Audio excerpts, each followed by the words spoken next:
Babe, Yeah. would you say this is a deluxe podcast? Yeah, I would say so.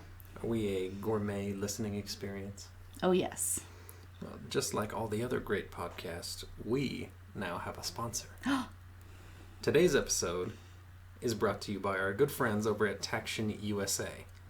Go to www.tactionusa.com. That's TACTION USA.com for all your forensic supplies. Yes.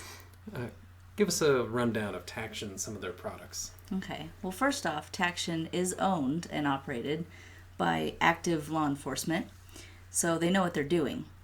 And they provide some forensic supplies, some with evidence collection, some tools for processing crime scenes, and I'd say it's probably the best of any product I've ever used.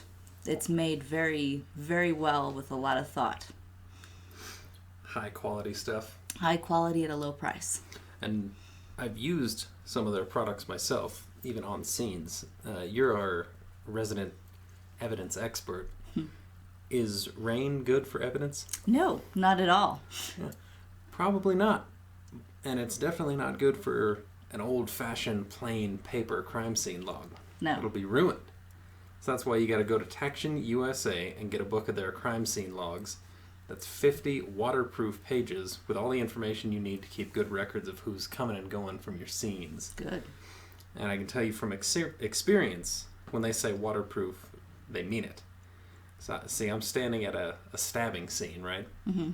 And we're waiting on the detectives to come do all the grown-up work for us. And it starts raining. So I'm soaked. The scene's soaked. Evidence is probably all right. But my crime scene log was resilient. Good. It's perfectly dry, legible, the ink's not smearing. So you can get yours from Taction USA. All of their products are available on Amazon. Nice and easy shipping and everything. Fast, too. Very Yes. fast. Yeah, comes quick. So now, speaking of crime scene logs, please sign in and join us for today's story. Welcome to Crossing the Tape, a true crime podcast with your hosts, Hillary. And Brendan. Last time, we had a heist episode, and it was the first part, so welcome to the second part. The stunning conclusion. Yes. So, to give you a little rundown of what we talked about before, this was the Dunbar Armored Facility robbery done in 1997. Los Angeles. Yes, by Alan Pace III and his 5 friends. And Alan Pace III was the security manager at the facility, and he had the ins and outs and knowledge of the place. And when we left off, he had just gotten fired for being a bit too funny at work. Never get too funny. Too funny. Don't be too funny. Don't get strange and don't get funny. He was a bit strange. He's a bit funny. And they didn't like it. So he was fired, and they decided to execute their well-planned heist sooner than expected. And that is where we left off.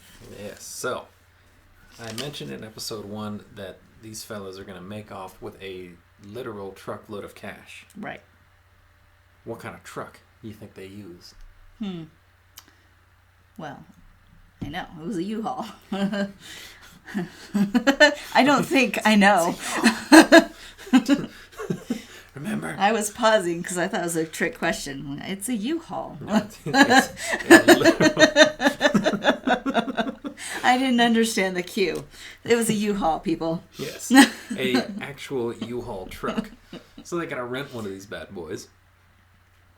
Or a good boy, I guess. U-Haul does a good job. So friend Eugene Hill, one of the Pace 6, rents the U-Haul box truck type, and they get together. First, they gotta establish their alibis, which it's perfect that this happened on a Friday night because there's always a party somewhere on a Friday night. So the boys, I don't think they drove the U-Haul, but they all mobbed together and drove to Long Beach to attend a house party and hung out there for a couple hours. Didn't drink. No booze, because everybody needs a clear head because they're about to get into some real business.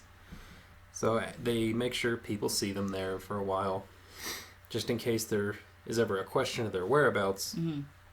Well, they were at this party. I was at that party. Ask 25 people that were there. Right. So they make sure they're seen, and then they leave the party after a bit, go don their ski masks and all black attire, and they make their way in the U-Haul to the facility, taking advantage of the blind spot that Pace created when he told the guy, "Hey man, you should aim that camera at your truck instead of where me and my criminal friends are going to enter the building," or something like that. So they use Alan Pace III's keys to get into the lot, into the front door. Now the tricky part. This is what was the Ocean's? Was it the second one? It was Ocean's 12 that had the lasers. Yeah. Yeah. The guy who does the capoeira. See, now we're going to have to watch all these again. I know. Now I'm in a heist movie mood. The French guy. What was his nickname? The Muskrat or something? Oh, man. I don't remember. Either way. It's kind of like that, but the low-rent version of it. They didn't have acrobatic skills. No, they weren't that slick. They knew that the cameras in the hallways, they pan back and forth. That style. So they just move one side to the other, slowly. One by one, correct? I think so, yeah. And in different parts, different hallways. Right. So they know, Pace has already timed it out. He knows they've got a brief window as the camera moves from one side to the other to run past, to the next hiding spot and totally not be seen by the camera. So one by one, they make their move while the camera's facing away, get where they need to go before it turns back, and they move past each camera, waiting for each man to catch up. So there's all 6 of them moving in this weird little leapfrog train past the cameras until they get to the cafeteria. Because the next step is to take care of the guards. Right. And Pace knows the grave shift boys, they like to take their lunch breaks around midnight. So they wait in the cafeteria, and one by one, as each guard enters to have a lovely midnight snack, they get jumped by these guys at the gunpoint, taken down, subdued. Not hurt, at least. Right. And bound with duct tape. So they're restrained, can't raise the alarm, didn't need to shoot anybody, no shots fired this whole time. That's the thing, though. As somebody who knows evidence, they didn't remove the duct tape from those guards. Because duct tape you can get really good prints off of. When this was investigated, and we'll get more into what was found at the scene later. Okay. They found no fingerprints. Okay. So they must all, have gloves. Yeah, they were all, I think, gloved up. I mean, it's a slim chance, but I guess when they're so well planned. They thought far enough ahead. Right. To have the masks, the radios. That's something people don't think about, and you can actually get pretty good prints if you do it well. These guys, they're ski masks, all black, gloves, guns, radios, moving like some backwoods military operation. This makeshift covert team. But they wait for the guards, and as they come in, take that guy down, subdue him, make sure he doesn't make a sound. Next guy's coming in, just wanted to eat his microwave mac and cheese. He gets nabbed until they've got each of the guards bound and leave them in the cafeteria. So from there, they make their way to the guard station so they can control the doors to the sally ports, or the garages, if you will. Yeah. They open up the garage, bring in their U-Haul, which I'm sure stuck out like a sore thumb amongst the big armored vehicles. Well, yeah, but no one's there to see. Right. Yeah, everybody's already nabbed, except for the people tending to the vault. True. So they've successfully been off camera everywhere, and now they've taken out the guards who would be monitoring those cameras. Yes. They've got the U-Haul in, it's ready to be loaded up, and they head into the vault, which there is a camera in the vault that they knew they just weren't going to be able to dodge. So they'll have to deal with that later. Right. Hold on, I've lost my place. Sir. Okay. They're in the sally port. Yes. they're in the Sallyport, and they head to the vault. And like I said before, it's a Friday night, so not only are there parties, but there's also more money than usual. There's lots of cash. Yeah, because it's Los Angeles. There's lots of shopping on the weekends. So they have extra money on the weekends for those stores that need extra cash. Right. There's going to be an influx in people needing change for $100. So they've got quite a bit extra. And that's just luck of the draw because they decided to fire him on a Friday afternoon. Yeah. So the best time for him to pull the heist would be a Friday evening into Saturday morning before all that money goes out. So that was their mistake. They should have got him on a Monday. There's, I believe, 5 guards inside the vault or employees there, and they're separating the cash to go out in distribution. So it's all going in different bags. Each bag is numbered, and there's a camera in the vault that they haven't been able to, handle that yet, but they will. So they rush into the vault, take down all, I believe it was five employees at once before anyone can hit the alarm or make a peep. So once again, bound them all with duct tape. Nobody's shot. Nobody's hurt. Right. I mean, I'm sure psychological damage, being kidnapped by gunmen, but they didn't physically hurt anybody. Right. And they, importantly, didn't leave any evidence by, pistol whipping someone. Well, now we're looking for a particular type of gun that leaves this kind of imprint on a human head. No shots fired for... So there's no casings, there's no gunshot residue. So they're able to do this thing pretty clean, and the vault is already open because the workers are in there. So they don't even need to strap C4 to the door and blow it off. They can just walk in. And because his preparation and his knowledge of what kind of cash and what kind of businesses they deal with, he's already got it memorized that bags numbered like this, those are the small denomination bills that are going to go to, the minor stores. Right. So he wants the big cash. Yes. He wants the big money that's going to like the high-end shops or the banks. But importantly, they don't want the new sequential bills that are going to go to the ATM machines. Right. So he knows not to grab the small bills, not to grab the ATM money, just the big bills that are going to be in these particular bags. So they grab all these bags, throw them all in the back of the U-Haul, and they don't want to take any chances with that camera in the vault, even though they're all masked. They want to make sure nobody saw what exactly they did.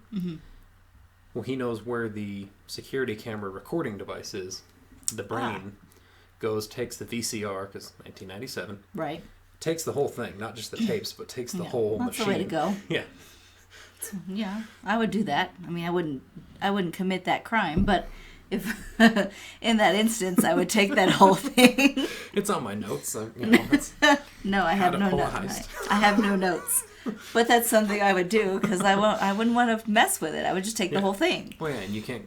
It's too time consuming to go through and rip down every camera. Just take the whole thing. Just take the whole computer. I think you wouldn't really be able to do this so well these days. No, because everything's digital. Yeah. So it's backed up to a cloud. Well, and it's backed up several times and on different devices, and I don't think there's a lot more. Just taking the computer. Right. There's a lot more traceable evidence that's not even in that device. Right. And then that thing's probably got a GPS on it, so you got to throw it in the lake immediately, or they're going to find you right away. But back then, it was just a big VCR. And it was just in that one device. Yeah. It was just in the office. All the cameras record onto this super VCR. So they took that, and then they went into a separate office that Pace knew of, where there was a backup recorder, and they took that one too. Right. So literally leaving no trace. There's no prints. There's no video. They didn't leave any physical evidence because they didn't shoot go anybody. Nuts gunning people down or anything. They were very careful. Calculated. And the whole thing took 30 minutes. Less than 30 minutes from them getting in, taking out the guards, taking over the guard station, truck in, truck out, get the vault, truck out, get the cameras. 30 minutes or less. Right. Do you have the figure? How much did they get away with? I don't think I got the figure. $0.9 million $1997. Wow. Which is about $32 million today. That was going to be my next question. Yeah. And they did leave one thing behind. Yes. There were no prints. Nobody could describe them. The only smidgen of evidence was a broken off tail light, which had enough information on it, serial numbers and such, that the detectives were able to determine that came off of a U-Haul truck. Which is not that I condone their behavior, but it's too bad that that's the only thing that at this point in the story. That's the only slip. Mm-hmm. I mean, again, I don't condone the behavior, but they got like a 99 out of 100 on perfection of a heist. They must have had great SAT scores. I mean, these are apparently very careful thinking men. Yeah, they must be. This was so efficient, and that's what amazes me. I wonder what their IQ was, and I didn't find anything about that because I was curious. I'm always curious about the perpetrator themselves. Yeah, like are these guys all criminal masterminds? Is just Alan Pace the most charismatic, brilliant leader, or did they just they had a good idea and everything went perfectly? Maybe, because I tried to look up each individual person, and I found very little. Yeah, without just going back to this whole scenario. They're not lengthy criminal histories, serial killers, and no, these are just, he got the guys together to do a job, and it worked perfectly except for the dang tail light off the U-Haul. So that was that kind of alerted them. Yes. And I honestly don't think they would have had any leads until probably later. Until later. A bit later. That we'll tell you about. But I really don't think they would have had any leads if it hadn't been for that, except that they were right that they were thinking it was an inside job. Yes. It was, because obviously they knew so much. Right. It was clear this wasn't just a guy who happened to be walking by and decided to hold up a liquor store. There was, they knew to go into the other office to get the backup VCR. Right. So it was obviously somebody who knew and who worked there. Yeah, someone who had extensive knowledge. I'm sure they had hundreds and hundreds of employees. Right. But they knew it's an inside job, and the most likely person is going to be the guy that just got fired. That's the only thing on his part that I thought was a little dumb, because timing. But he had no other choice.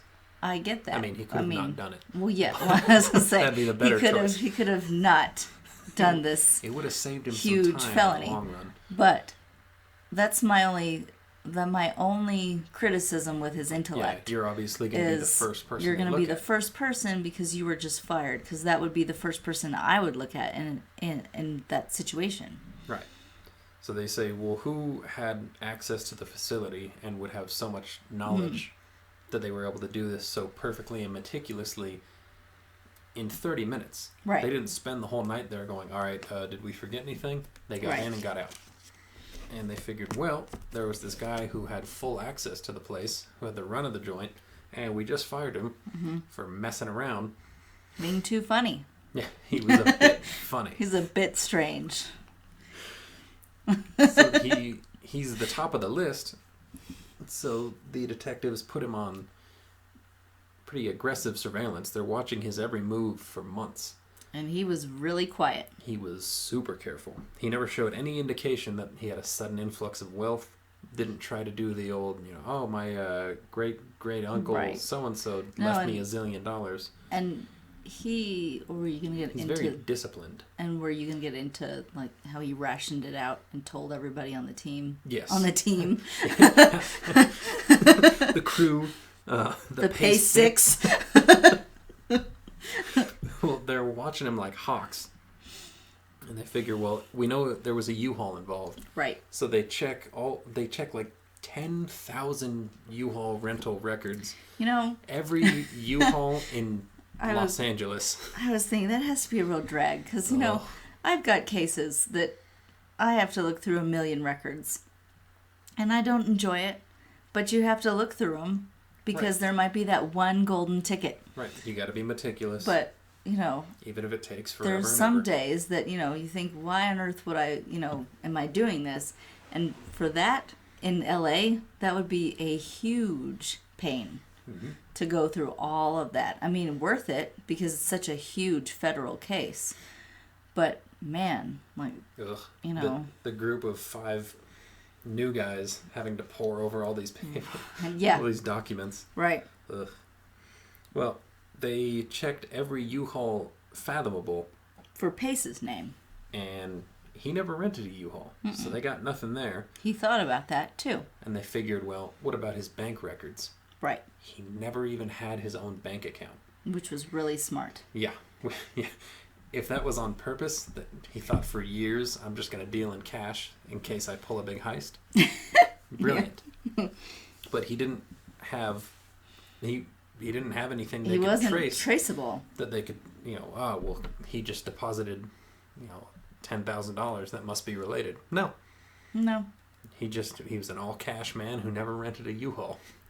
That's the perfect crime. Right. And he did keep that money, though, somewhere. Yes. He gave each of the crew members $100,000 to start with. Right. Just, for a job well done and living expenses. Here's your tip. But they all agreed nobody's going to talk. If you get, questioned for this, you take the fall. That was the agreement, at least. No lavish spending, no Ferraris and Rolexes that are going to raise eyebrows. Take the $100,000 just for day-to-day living. Mm-hmm. And he stashed the rest of the money, so, $18.5 million. Right. In a storage unit. Oh, kind of like Walter White. Yeah. Yeah, that's exactly what I imagined. Yeah. Just a big mountain of cash. Just a big mountain of money. It's just, and all the bags. And that's another thing that I thought about, too, with all this. Is like, it's L.A. Like, what if someone broke into that? The storage unit? I mean, but then you still got $100,000. That would have been better. But that would have been better because then if they started spending it and it was traceable, then they think it was that guy. It's going to fall on the guy who just had the luckiest... He broke into the right place. Yeah. So that would have taken the heat off. Right, of him. But that didn't happen. And then what's he going to say? Oh, I broke into this storage unit. Right. Well, it'd be a lesser charge. Yeah. Than the other. Yeah.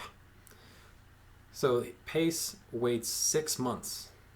So he knows that the heat is off. They've given up looking at him before they start the process of laundering money. They need their very own Saul Goodman. Right. But this time it was David Matsumoto. Mr. Matsumoto. And he had his own demons. Yeah, he was an immigration attorney. Yes. So not even really a financial guy necessarily. Do you want me to go into about him a little bit now or later? We'll talk about Matsumoto the Madman in a little bit. Okay.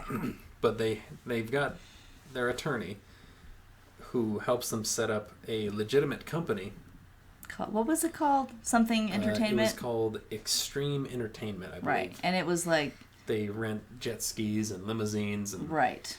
So they're purchasing vehicles. Yeah, party rental it's a party rental thing. Like high-end party rental. Right. Which was a good idea, because that accounts for a lot of money. Yeah, that would generate good cash. Yeah, so they're purchasing real estate and, luxury vehicles and boats and such for the company and paying themselves a hefty salary. Yeah, taking home excellent paychecks as the guys running this company. They were legitimate paychecks, though. Right, with tax filings and everything. Right. So now they're showing genuine income from this upstart company and laundering money through it. And I guess if somebody rents a limo, then all the better. Right. But all that stuff can just sit in a lot, and they'll just keep funneling the money through and making up bogus transactions. It makes me wonder, too, did they actually have business? I know, that's the thing. Were they just driving the limousines? I know, were they just driving around and they're out on the boat or whatever, Take the jet skis out. I'm wondering, how much business did they actually have? So if they were looked into, not saying they would have been, there was no reason to look at it. Well, but if they were, was there a client list? Were there invoices? Did they make up invoices? We only do cash transactions. So when that guy rented 60 jet skis on a Saturday afternoon, that accounted for $40,000. Right. Yeah, we didn't even take his name. He just gave us money, and then we paid ourselves and paid taxes on it.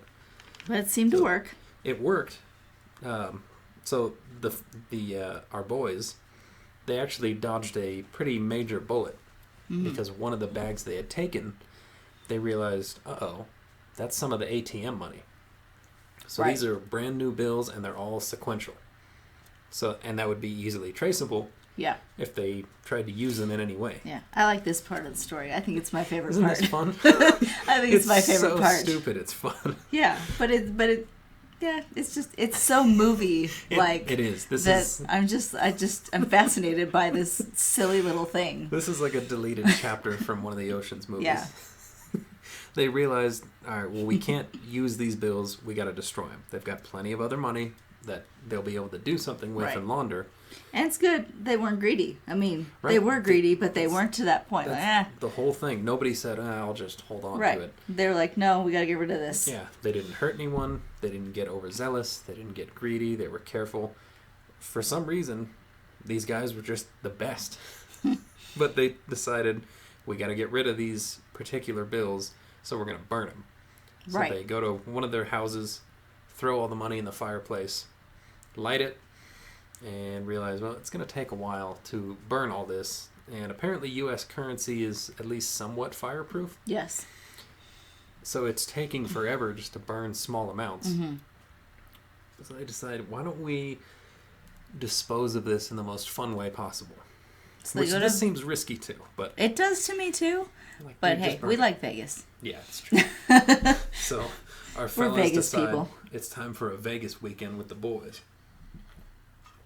They head out to Sin City and try to gamble away the money, but that creates yet another problem. Because? When you put a brand new bill in a slot machine... Which seems really weird. I know. That they want the old dirty money. Well, it's weird because we try to get water with crisp bills, and we have to use those. Yeah, when you buy a soda, you can't use put something crinkled in your pocket. Yeah, it'll spit it back out. Yeah. But I guess these bills are so unbelievably crisp. Maybe the machine didn't think they were real. Maybe. But they kept getting jammed in the machine, these fresh bills. So they couldn't even gamble it all away. They couldn't burn it. My favorite part. They literally launder the money. They throw it in the washing machine. They throw it all. Okay, so we know from at the start of the last episode, I talked about in New York where the Brinks driver got distracted. Right. And a guy grabbed a bag with $300,000 in it. Right. So you got to figure this is tens of thousands of dollars. They probably filled the washing machine. They probably had 3 loads. Yeah, this is anywhere from tens to hundreds of thousands of dollars that they're putting through the wash to rough up the bills a little bit so they can use them in slot machines. But it worked. They were able to dispose of all that sequential stuff and probably have the time of their lives. I was going to say, how fun would that be? Yeah. Here, make this $300,000 disappear. Because I don't like to gamble because it's my money I earned. But hey, but if that you money, give me $300,000, if you just give it to me to just play with, and I blow it and walk away with $5,000 that I can keep, sweet. Hey. So the traceable bills are gone, and there's no other evidence that could link them to the heist, and they're showing at least legitimate-looking earnings. Right. The Pay-6 is free to retire wealthy and live off the fruits of their labor. The end. No. If they were never caught, how do we know their names? How do we know the story? That's the trick. In 1999, the jig was up because,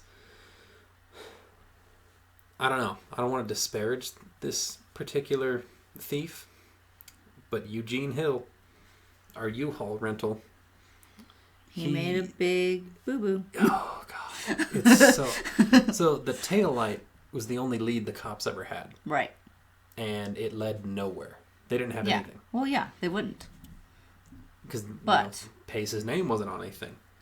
But the one guy, whose name was on anything, decided he's going to make an additional real estate purchase to continue their laundering. Makes me wonder if he was the driver. Did he end up... leaving that taillight behind? You know, if he backed it, if he said, "Hey, man, the U-Haul's in my name." Was he dopey? If anything happens to it, I don't know if this guy's an idiot or if he's just the unlucky one. I don't know. But he blew it. He tried to make an additional real estate purchase Oh, man. using $100,000 in cash, which is a good way to make a big piece of the money disappear in one shot. The problem is this gigantic stack of money. So we're talking, it's one stack, $100,000. So that's $1,000 bills in one stack. It's huge. He didn't put a rubber band on it. No, it already had its own. I know. That's the problem. It was still wrapped in the original Dunbar Armored cash strap. Uh-huh. Like, come on, man. Dude, yeah. Put them through the wash. Rough up the bills a little bit. I would have, roughed them up and... I would have put it all in a suitcase and told the realtor you can keep the suitcase. No, that's too mobbish. I know. That's the... Well, I guess I got $18.9 million. I can give away a suitcase. Mm-hmm. And how fun is it to open up a suitcase and go, what about all this? It's $100,000. Yeah, I guess so. I get the movie appeal. Make it fun. All You're right. buying a house. You might as well do some flair. So the realtor thought, that's a bit sketchy. That this dude just handed me $100,000 in cash. With the strap from the bank. Yeah. He doesn't seem like the kind of guy who would have armored car money. So he takes it to law enforcement to make sure this is kosher cash. Mm-hmm. And Eugene Hill is immediately suspect numero 1 in the heist. So they go back through the U-Haul records and see, Eugene Hill rented a U-Haul on the afternoon of September 11th, 97. What a coinky-dink. Yeah. And Hill was arrested the very next day. Mm-hmm. And he sang like a wealthy canary. Yep. He implicated all the remaining crew members and Matsumoto. Right. That was all it took. So not only his name is the only one on anything related. Right. And he makes the big mistake with the cash. I mean, okay. And they had the agreement, nobody's going to talk. If you get arrested, you take the fall. Let's play devil's advocate Right here for away. a second. So back in 97, Yes. I assume the U-Haul company would have asked for an ID. Right. So I suppose that's why he gave his real name. But if they're so mastermind, you gotta provide a driver's license. why did he not have a fake one? Well, if they had more time, maybe. Because But they had to pull the trigger. Because I'm like, gave his real name? Did he know. give his real address? And he broke a taillight off. Now you got to make up I backed into a pole. Well, yeah, because you rented that, move. so where's now we that? gotta keep your deposit. That $200 taillight. Okay, keep my deposit. I just made $18 million. But I don't know. That's a little thing, but it's probably a time constraint thing. I'm just thinking. What was their undoing? Right. If they had gotten it with a bogus driver's license, then he never would have been then picked this never up. would have. Yeah.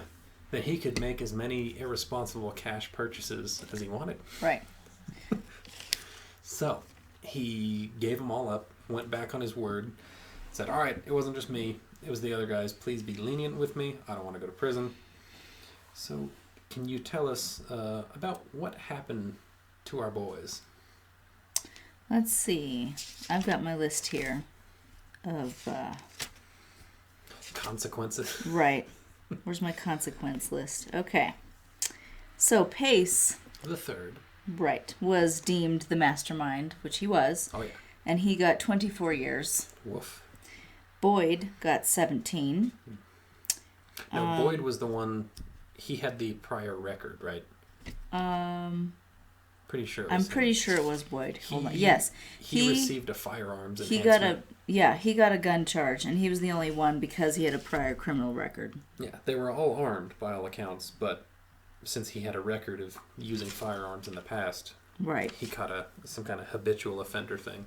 And the rest, I believe, got 8 to 10. Yes, including Matsumoto Esquire. Well, he got 27 months. Oh, is that all? Yeah, but I believe he had for this. Oh, okay. He had a background. He worked in Los Angeles and Las Vegas, and had his own other side business, and was involved in other money laundering. And for this, of course, he was forced to resign as a lawyer, obviously. Oh. He got 6 counts of money laundering for this. But he had I believe he had other charges. He had plenty of other ventures. And then he had... he really is a Saul Goodman type. Yeah, and he had a drunk driving charge, too. But... Yeah, I saw in total, once everything caught up with him, because I'm sure now that they've uncovered his money laundering his other here, past. They find everything else that he's connected to. He ended up with 71 financial crimes. Yes, yeah. That was the for total. This and a whole lot others. Yeah. So he was a busy guy. Yeah. And do we want to say where Pace, what happened to him? Yes, please. To close us out, tell us about Alan Pace III. Well, Alan Pace III was released on October 1st of 2020. And his current whereabouts are unknown. But he is a free man, and there still is money missing that they could not track down. They were able to recover some. Right. But there's still approximately 15 million of that 18.9 right. unaccounted for. So it'll be interesting if he ever goes to it. He was, or part of his punishment, he was ordered to pay back the millions. Yeah. But it's going to be quite problematic if tomorrow he goes to the courthouse and says, all right, I've got the remaining 15 million to pay back. So right. go, oh, so you did still have it. Yeah. But yeah, I don't know. It's unaccounted for. And the other guys have all served their sentences and been released. Yeah, and I couldn't find anything on anybody except just his release date and that nobody knows where he is. I assume, since they didn't have criminal pasts before any of this, except for the one dude. Mm-hmm. But it doesn't sound like any of them are career criminals. No. Hopefully, after they served their time, they lived got quiet out. lives. They lived quiet, honest lives, and they're not all still basking in that remaining 15 million, pretending they don't know where it is. True. But that's the thing for Pace is no matter what he does for the rest of his life, he's got gonna this be that huge guy. debt to pay back. That. And he's labeled. He's a felon. He's a former inmate. Mm-hmm. Ex-con. And pulled off the largest cash heist in U.S. history. Yeah, I believe there's been greater sums in like jewelry. But as far as cash, green dollars, this was the biggest takeaway there's ever been in the U.S. And again, it's just some guys who had a pretty solid good idea. But nowadays, I don't think any of that would have. I don't think any of it would have worked. They wouldn't have been able to deal with the cameras, let alone everything else. It was the times that helped them quite a bit. And you know something? No more panning left to right cameras. Just get 2 different cameras to watch each angle. Well, I think they do now. Yeah. I don't think there's any panning cameras anymore. It seems like those are a thing of the past. Yeah. Like, just get more cameras. Right. So that you can watch all the spots at once. Right. Because these 6 guys were able to just walk past your cameras. Mm-hmm. So what's the point? Right. And maybe stagger the lunches a little bit. I thought about that. I was like, why is everybody in the break room? Yeah, like everybody's going to the cafeteria. Is it family style lunch? I don't understand. Yeah. It's midnight. Nothing's going on. Let's all share a meal and be wrapped in duct tape and held at gunpoint. Mm-hmm. So that's the story of the Dunbar Armored Heist and the mystery of the missing $15 million. Right. That's so nuts. It is. Well, until next time, do not plan your own heist. No, not advised. Thank you for joining us. Stay safe. And so long.